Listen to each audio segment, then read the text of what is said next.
Salut à nouveau tout le monde. Bienvenue à ce débat, la finale Mathieu Martin, comme on peut l'appeler. J'ai donc l'équipe Mathieu Martin 2 qui sera l'équipe favorable, qui est à ma droite, la capitaine Sophie Boudreau, le débatteur Étienne Saint-Aubin et le stratège Simon Melançon. Et Mathieu Martin 1 qui sera l'équipe donc défavorable avec le capitaine Alex Landry, le débatteur Éric Landry et le stratège Simon Ulysse Leblanc. Donc, on va commencer tout de suite avec la présentation des débatteurs, qui 30 secondes chaque. On va d'abord, puisque c'est le tirage au sort qui l'a décidé, être avec l'équipe de Mathieu Martin. Ah! C'est vrai, je l'ai pas. Je la sais pas. Je suis désolée.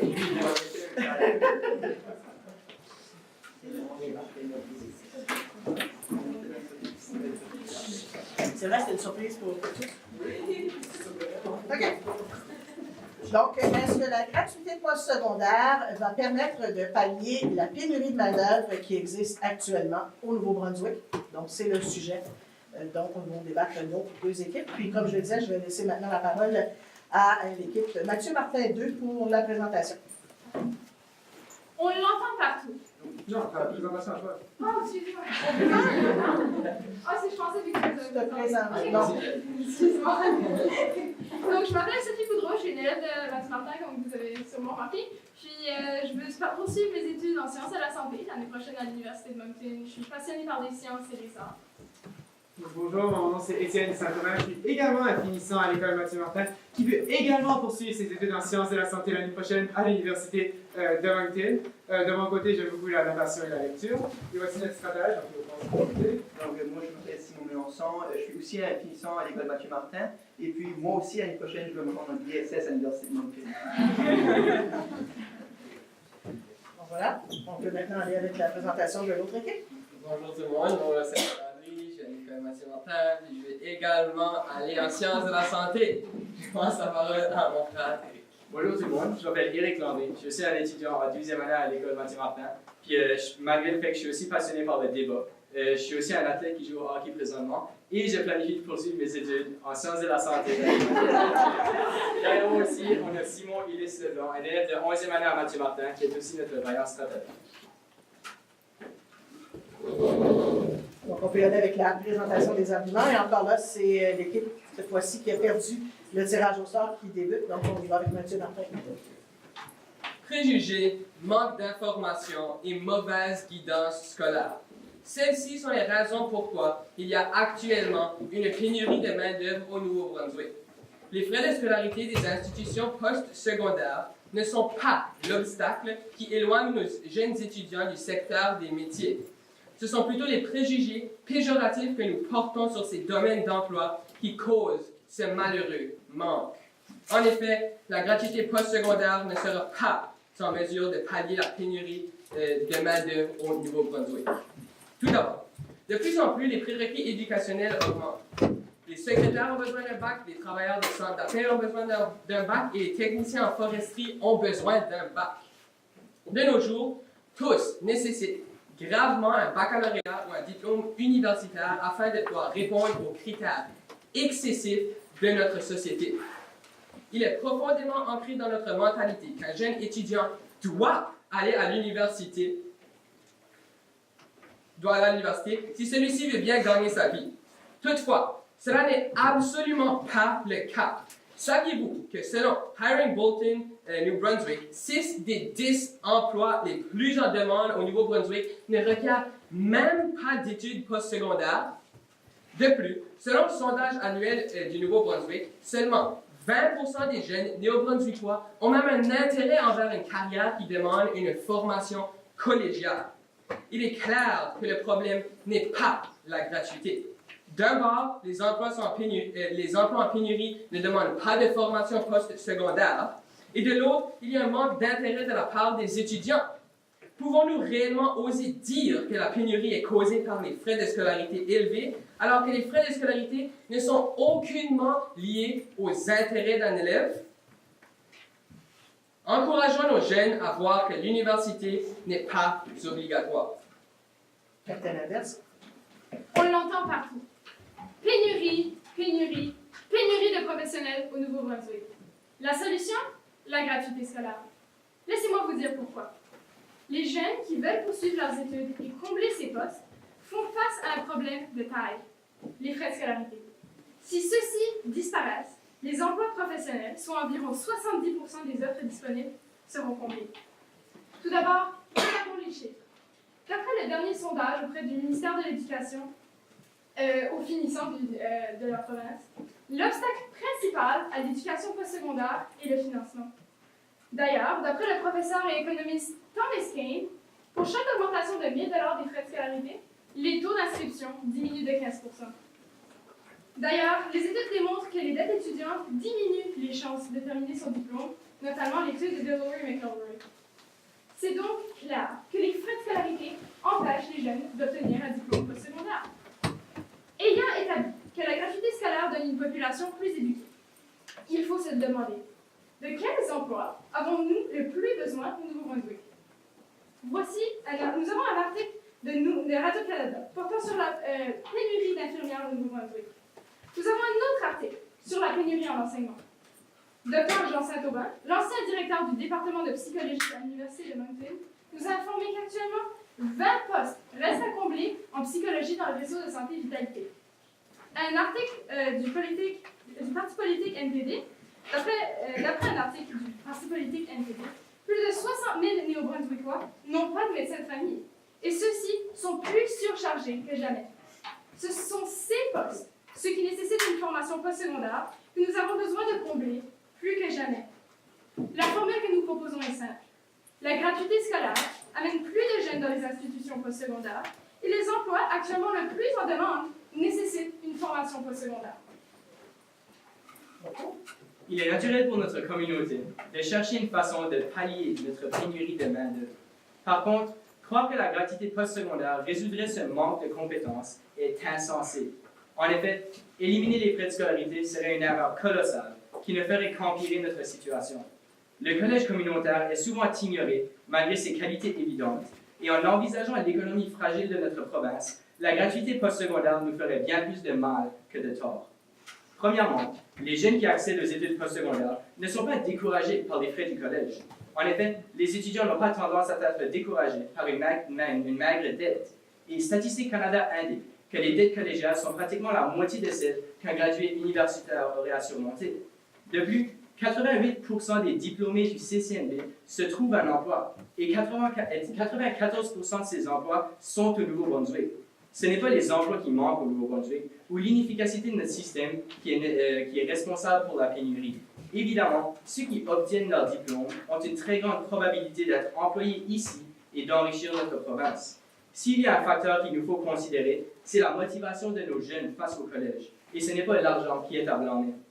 De plus, Pierre-Marcel Desjardins, économiste néo-brunswickois, affirme que le manque de main-d'œuvre n'est pas causé par le coût du postsecondaire. En effet, il ressort qu'il y a une dichotomie curieuse entre le taux élevé de chômage de notre province et le taux élevé d'emplois disponibles.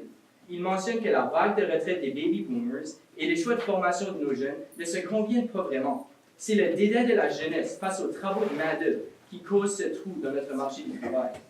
Pour conclure, il est clair que notre pénurie de main-d'œuvre n'est pas attribuée aux frais de scolarité. Éliminer ceci ne risquerait tout simplement d'amplifier ce problème.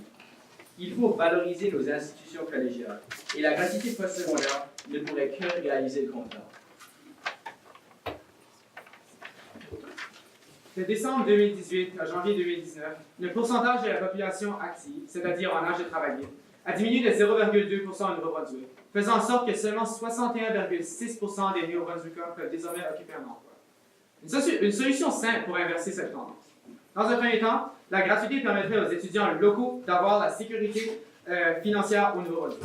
En effet, plus de 70% des étudiants considèrent que les frais associés au diplôme les empêchent de poursuivre leurs études. Ces jeunes demeureraient donc en plus grande proportion dans notre province et contribueraient à inverser cette dangereuse tendance. De plus, j'aimerais partager l'opinion de l'auteur du livre à succès Au bord du gouffre et économiste Richard Saillant. Selon ce dernier, le Nouveau-Brunswick, à cause de la retraite imminente et massive de sa population, pourrait perdre 30 000 travailleurs au cours des 15 prochaines années et les régions les plus touchées semblent être majoritairement rurales. Les jeunes désertent en nombre record ces régions, ce qui contribue au phénomène de manque de main-d'œuvre dans les régions rurales. Une solution simple permettrait de combattre cette tendance: l'immigration et la formation d'étudiants internationaux.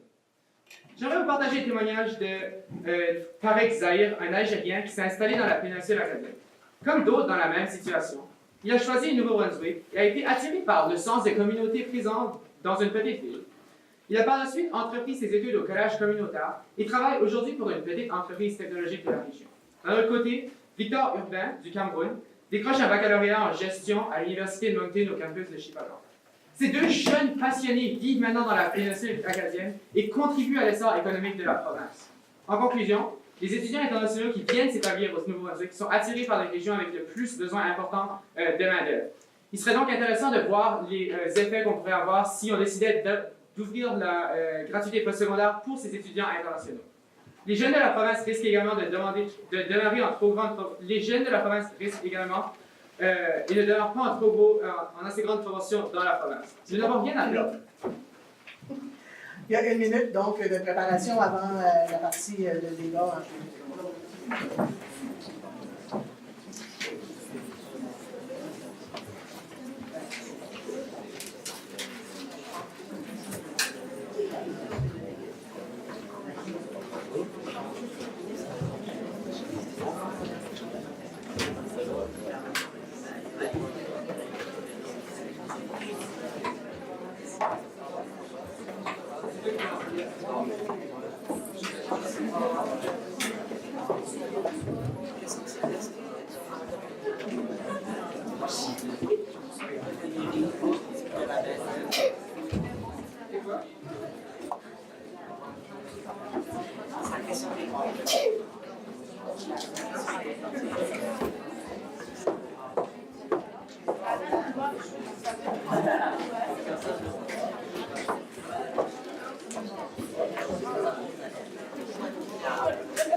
Donc là, maintenant, c'est la partie échange argumentatif entre les deux équipes, puis c'est le tirage au sort qui a déterminé la présentation, et c'est l'équipe qui a remporté, qui débute, donc Mathieu Martin.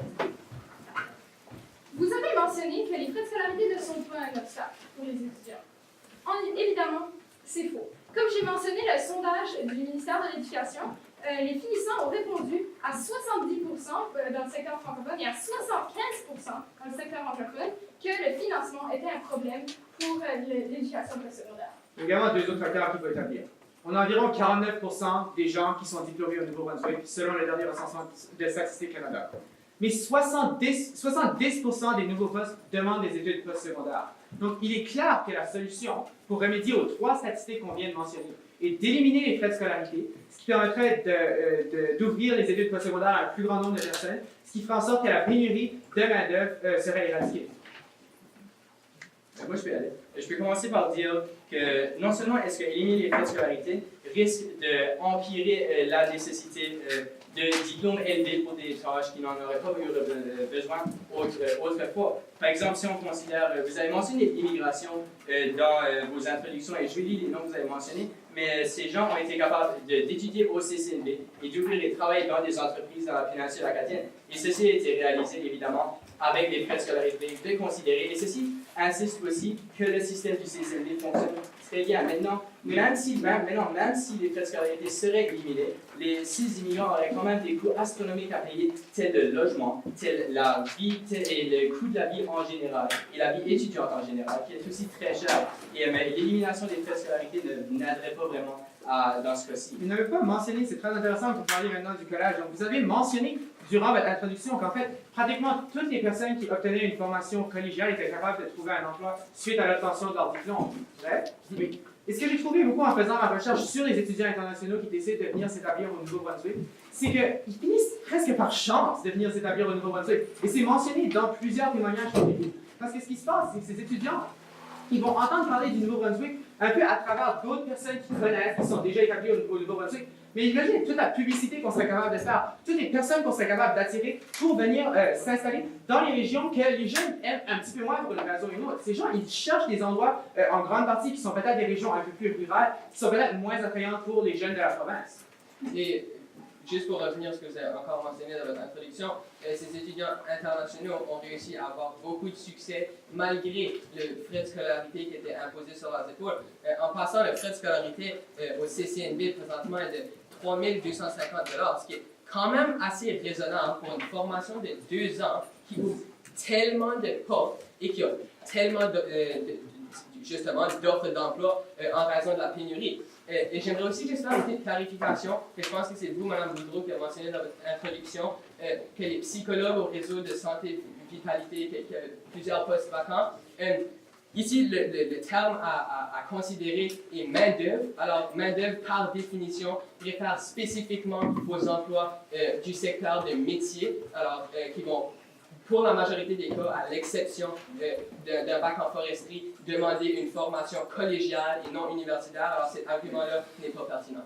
Donc, encore une fois, même les étudiants collégiaux ont aussi des dettes. Donc, la dette en moyenne pour les étudiants collégiaux est de 17 000 $. Donc, si on peut réduire cette dette, même pour les étudiants collégiaux, si vous dites qu'il manque, ce qu'on a besoin de faire, c'est d'envoyer davantage de gens au collège, bon, ça aussi, ça va aider avec ça, avec la gratuité scolaire. Les collèges seront gratuits aussi, et nos étudiants collégiaux auront aussi une dette étudiante réduite. Et une autre chose qui est importante de comprendre, c'est que peut-être que les frais de scolarité, comme on a mentionné, qui est un petit peu plus bas au collège, pour une personne qui est peut-être établie dans la province depuis longtemps, ça représente peut-être un montant qui est relativement petit, mais les immigrants qui arrivent, imaginez, eux, ils n'ont jamais travaillé au Nouveau-Brunswick, ils n'ont aucune expérience d'emploi. C'est beaucoup plus important pour eux, ça représente une beaucoup plus grosse partie de leurs ressources. Et vous l'avez mentionné, je veux juste finir notre point. Vous l'avez mentionné aussi qu'il y a d'autres frais, donc les mêmes frais sont encore là au collège qu'à l'université. Oui, mais sont premièrement beaucoup moins substantiels. Hein. C'est 3 000 $, c'est la moitié. Non, les frais de collège, bien évidemment, sont à peu près la moitié, c'est pas le quart des frais qu'on paierait à l'université. Puis encore une fois, il y a un paradoxe ou plutôt une contradiction qui se passe de votre côté que j'essaie un petit peu de comprendre. Alors, vous êtes en train de dire que le collège a aidé plusieurs étudiants internationaux à se trouver des emplois puis à contribuer au fleurissement de la province.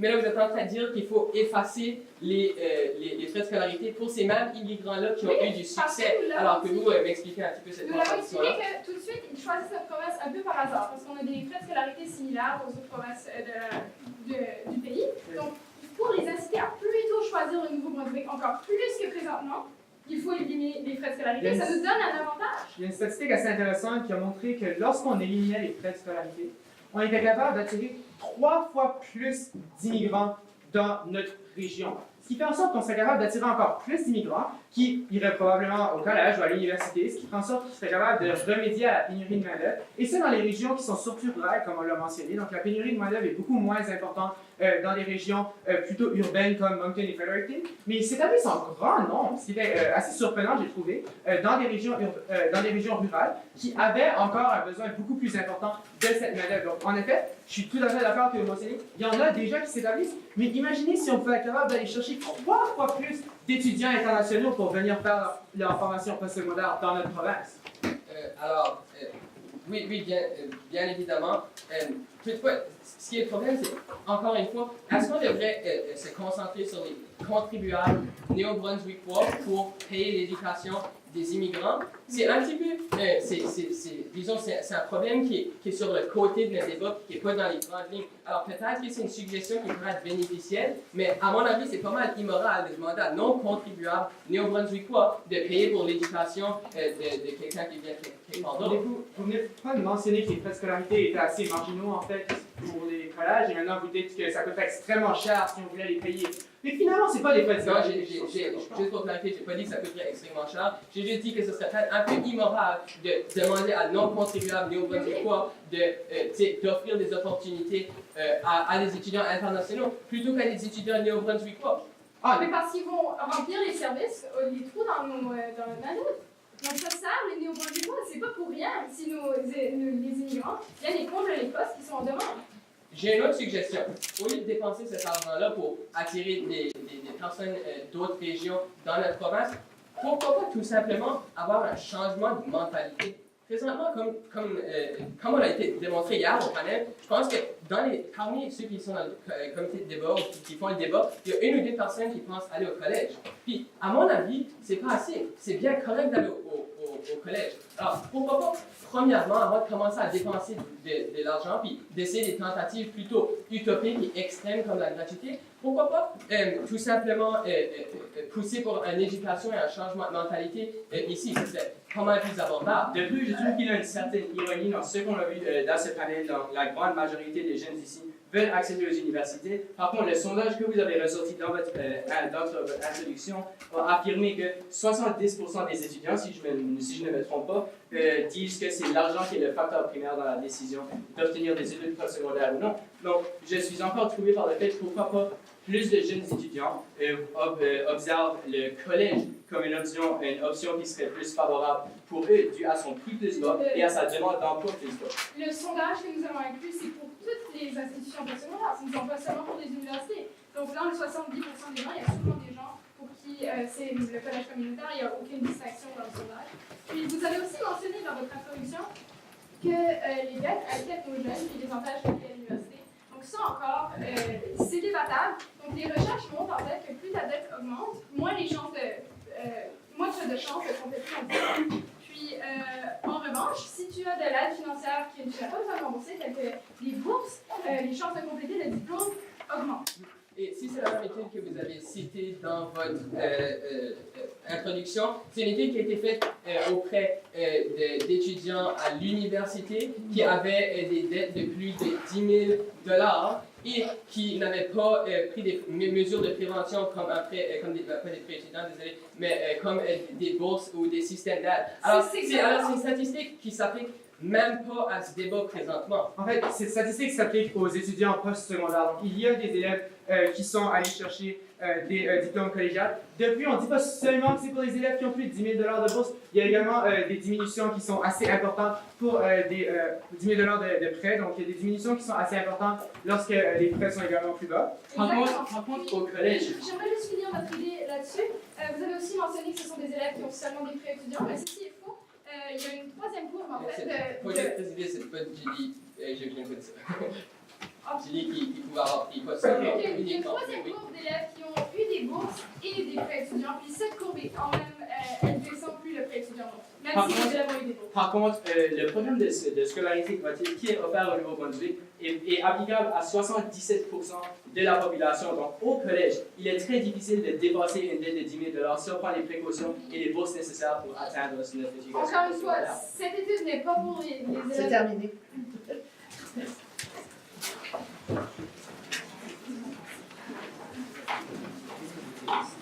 Donc, encore une période de 1 minute pour préparer le raconte des jeux.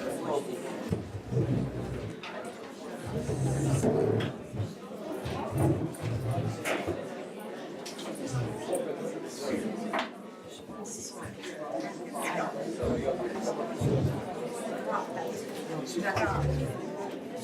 Ils ont comme le sujet de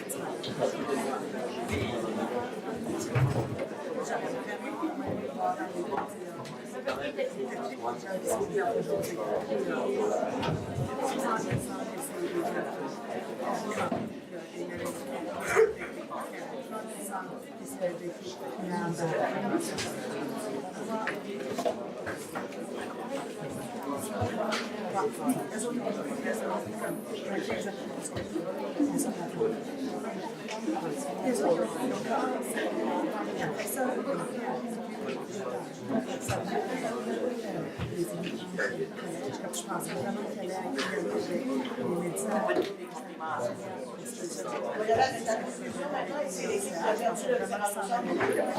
Monsieur Marlon.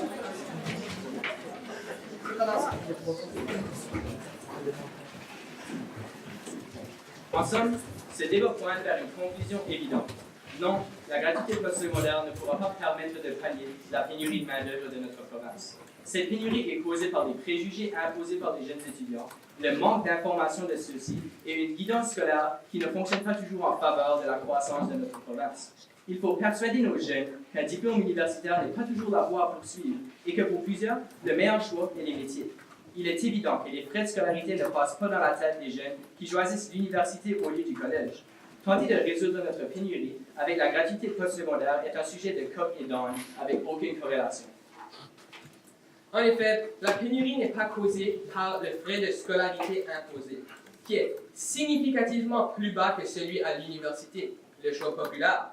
D'obtenir un diplôme au collège est une manière quasi assurée d'obtenir un emploi au Nouveau-Brunswick et de contribuer plutôt à la revitalisation des métiers de main-d'œuvre. Il y a tellement d'autres facteurs à observer plutôt que l'argent. L'attitude de notre nouvelle génération, de mon point de vue, de notre point de vue, est réellement la chose à changer. L'équipe adverse s'est contredit en disant que l'immigration offrait de belles occasions malgré un frais de scolarité, ce qui prouve que le frais de scolarité n'est pas le problème, c'est la mentalité. Finalement, il est évident que l'argent n'est pas le facteur à blâmer dans cette situation. Merci beaucoup. Donc, j'aimerais revenir sur certains des points qui ont été marqués dans ce débat. Dans un premier temps, la dette moyenne pour un étudiant sortant du collège communautaire est tout de même de 17 000 $. C'est considérable. Et lorsqu'on parle d'étudiants internationaux, notre plan, ce n'est pas seulement de juste attirer des étudiants internationaux dans notre province. Nous n'avons jamais suggéré que seuls les étudiants internationaux devraient accéder au collège. Mais certains des postes au collège ne sont pas encore clairs. Et ce qui est important de comprendre également, c'est une diminution des frais de scolarité, ou même enlever les frais de scolarité, permettrait d'augmenter par un facteur de 3 le nombre d'étudiants internationaux qui choisiraient de s'installer dans notre province. Il est certain que nous cherchons encore à ce que les postes soient comblés par des étudiants nationaux, mais nous voulons avoir le plus d'étudiants et le plus de jeunes travailleurs formés possible. Et une solution assez simple, c'est d'aller chercher pour combler les postes qui n'ont pas encore été pris des étudiants internationaux. Il y a notre devoir de Néo-Brunswickois de former la meilleure relève possible et de s'assurer que ces derniers ne partent pas pour poursuivre leurs études dans d'autres provinces. Puis pendant le débat, vous avez resté très accrochés sur les métiers. Mais quand on parle de main-d'œuvre, on ne parle pas seulement de métiers. Les professionnels sont ce qu'on appelle une main-d'œuvre spécialisée. Puis les main-d'œuvre spécialisées requièrent, pour avoir une main-d'œuvre spécialisée, on requiert un diplôme postsecondaire. Puis les main-d'œuvre spécialisées, on peut parler, encore une fois, d'infirmières, d'enseignants, de médecins, de psychologues, de travailleurs sociaux. Puis ce sont tous des carrières, donc il y a une grande pénurie ici au Nouveau-Brunswick. Puis la seule façon de régler cette pénurie, c'est d'amener davantage de jeunes dans ces programmes qui sont postsecondaires, afin de former une relève dans ces programmes. Puis, vous avez mentionné de nombreuses fois aussi que les frais de scolarité ne sont pas l'obstacle principal. Encore une fois, un sondage a été fait auprès des jeunes, les jeunes ont parlé, c'est l'obstacle principal à leurs yeux. Donc, si on veut les encourager d'aller dans les institutions postsecondaires, ce qu'il y a à faire, c'est d'éliminer les frais de scolarité. Ainsi, si on peut avoir davantage de jeunes qui sont éduqués, on peut avoir davantage de jeunes sur le marché du travail. Merci beaucoup aux deux équipes. On va maintenant laisser le jury débattre.